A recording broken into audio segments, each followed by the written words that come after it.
हिमालय की बर्फीली चोटियों पर हवाएं हड्डियों को जमा देने वाली थीं। रावण वहां वर्षों तक स्थिर बैठा रहा। उसके चारों ओर बर्फ की परतें जम चुकी थीं। उसने अपनी तपस्या को चरम पर पहुंचाया। एक एक करके उसने अपने सिरों को अग्नि में समर्पित करना शुरू किया। रक्त की गर्मी ने बर्फ को पिघला दिया। अंत में जब उसने अंतिम आहुति दी तो आकाश में गर्जना हुई। स्वयं शिवजी प्रकट हुए।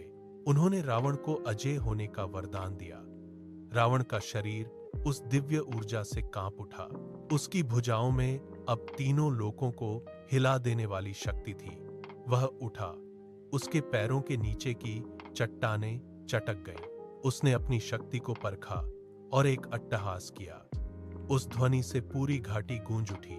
उसे लगा कि अब ब्रह्मांड में उससे अधिक शक्तिशाली कोई नहीं है। वरदान की चमक उसकी आंखों में उतर आई थी। 力量在血管中奔涌，他不再满足于凡间的统治。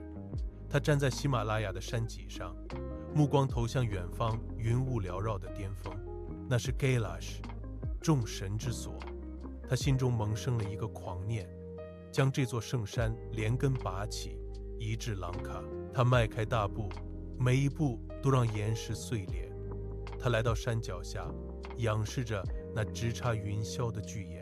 他俯下身，双臂环抱住巨大的山脊，肌肉隆起，青筋如藤蔓般在皮肤下跳动。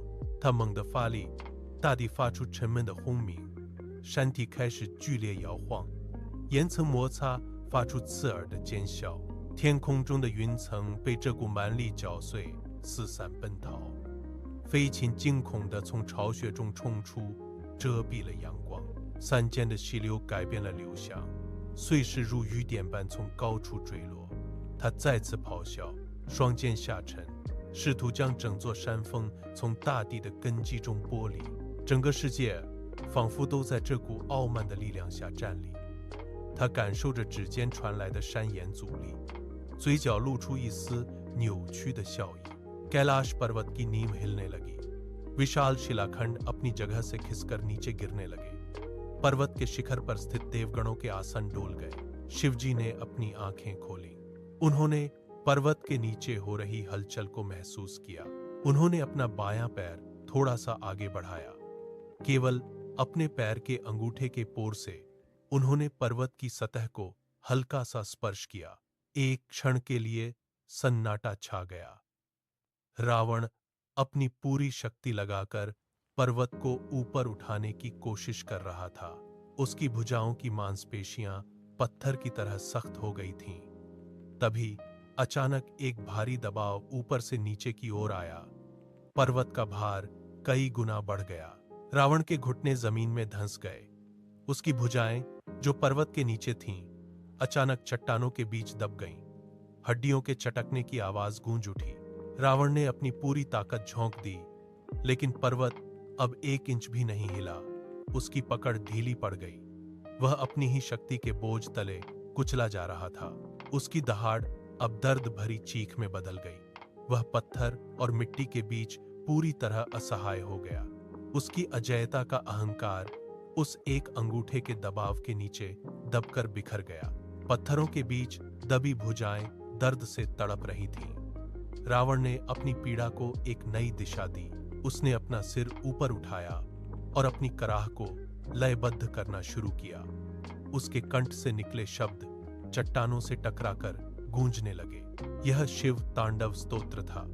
उसकी आवाज में अब अहंकार नहीं, बल्कि एक गहरा समर्पण था। हर श्लोक के साथ उसकी लय और तेज होती गई। वह गाता रहा और उसके स्वर की तीव्रता से आसपास की हवा में कंपन पैदा होने लगा। पर्वत की दरारों से उसकी आवाज बाहर निकलकर पूरे आकाश में फैल गई।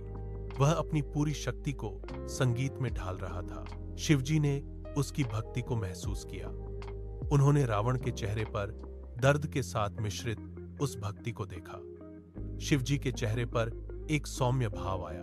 उन्होंने धीरे से अपना पैर पर्वत से हटा लिया। रावण को अचानक दबाव से मुक्ति मिली। उसने अपनी भुजाएं बाहर खींची। उसने अपना सिर झुकाया और शिवजी के सामने नतमस्तक हो गया। कैलाश की शांति फिर से लौट आई। शिवजी ने अपने पास से एक दिव्य तलवार निकाली। उसकी चमक सूर्य की किरणों को भी मात दे रही थी। उन्होंने उसे रावण की ओर बढ़ाया। यह चंद्रहास थी। रावण ने अपने दोनों हाथ आगे फैलाए। उसने तलवार को अपने हाथों में थामा और उसे मस्तक से लगाकर प्रणाम किया। शिवजी ने रावण को देखा और अपना हाथ उसके सिर पर रखा। रावण ने महसूस किया कि शक्ति का असली अर्थ हिंसा में नहीं, बल्कि नियंत्रण में है। उसने तलवार को अपनी कमर से बांधा और पीछे मुड़ गया।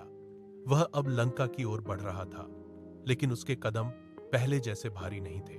उसने सीखा कि जब तक अहंकार का बोझ मन पर है, तब तक कोई भी वरदान विनाश की ओर ही ले जाता है।